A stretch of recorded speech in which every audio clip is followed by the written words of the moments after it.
സാംസ്കാരിക സ്ഥാപനങ്ങളുടെ ശമ്പളം മുടക്കി സംസ്ഥാന സർക്കാർ. കേരള സാഹിത്യ അക്കാദമി അടക്കമുള്ള സാംസ്കാരിക സ്ഥാപനങ്ങൾ തനത് ഫണ്ട് കണ്ടെത്തി ശമ്പളം നൽകണമെന്ന വിചിത്ര ഉത്തരവ് സർക്കാർ പുറത്തിറക്കി. നിലവിൽ പ്ലാൻ ഫണ്ട് പ്രകാരം അനുവദിച്ചിരുന്ന ശമ്പള തുക ഇനി അനുവദിക്കില്ല എന്ന് കാട്ടിയാണ് സർക്കാർ ഉത്തരവ്. ശമ്പളത്തിന് പുറമെ പെൻഷൻ ഉൾപ്പെടെ ഒരു ആനുകൂല്യവും സർക്കാർ അനുവദിക്കില്ലെന്ന ഉത്തരവിൻ്റെ പകർപ്പ് ജനം ടിവിക്ക് ലഭിച്ചു. വിവരങ്ങളുമായി ആനന്ദ് പുതൂർ ചേരുന്നു. ആനന്ദ്, സാംസ്കാരിക സ്ഥാപനങ്ങളിൽ ശമ്പളം മുടങ്ങിത്തുടങ്ങുന്നു. ഇതെല്ലാം സ്വന്തമായി ഈ ഫണ്ട് കണ്ടെത്തുക എന്നുള്ള വിചിത്രമായ ഉത്തരവ് സർക്കാർ പുറത്തിറക്കുന്നു. കൂടുതൽ വിവരങ്ങൾ ആനന്ദ്.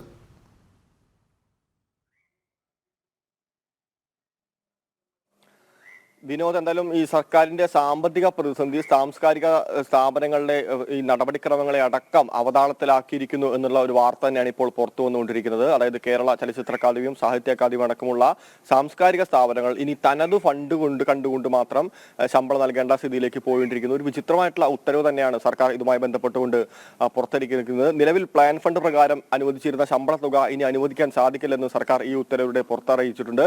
തനത് ഫണ്ടുകൾ കണ്ടെത്തിക്കൊണ്ട് വേണം ഇനി അതുമായി ബന്ധപ്പെട്ടുകൊണ്ടുള്ള സ്ഥാപനങ്ങളുടെ നടത്തിപ്പ് മുന്നോട്ട് കൊണ്ടുപോകാൻ. മാത്രമല്ല പെൻഷൻ അടക്കമുള്ള ആനുകൂല്യങ്ങളും ലഭിച്ചേക്കില്ല എന്നുള്ള ഒരു ഗുരുതരമായിട്ടുള്ള ഒരു വാർത്തയും ഇതുമായി ബന്ധപ്പെട്ടുകൊണ്ട് പുറത്തു വരുന്നുണ്ട്.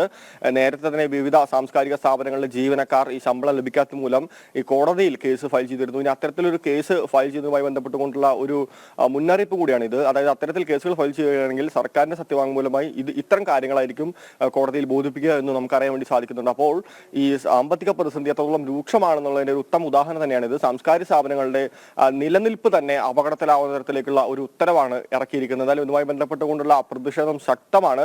വരും ദിവസങ്ങളിൽ സാംസ്കാരിക പ്രവർത്തകർ ഇതിൽ പ്രതിഷേധിക്കുമെന്ന് തന്നെയാണ് നമുക്കറിയാൻ വേണ്ടി സാധിച്ചിട്ടുള്ളത്. വിനോദ്, അതെ, സാംസ്കാരിക സ്ഥാപനങ്ങളിലും സർക്കാർ ശമ്പളം മുടങ്ങുന്നു. സർക്കാർ കടുത്ത സാമ്പത്തിക പ്രതിസന്ധിയിലൂടെ കടന്നു പോകുന്നതിൻ്റെ ഏറ്റവും പ്രത്യക്ഷമായ ഉദാഹരണമാണ് ഇപ്പോൾ നമുക്ക് മനസ്സിലാവുന്നത്. സാംസ്കാരിക സ്ഥാപനങ്ങളിൽ ശമ്പളം മുടങ്ങി. വിവരങ്ങൾ നൽകുകയായിരുന്നു ആനന്ദ് പുതൂർ.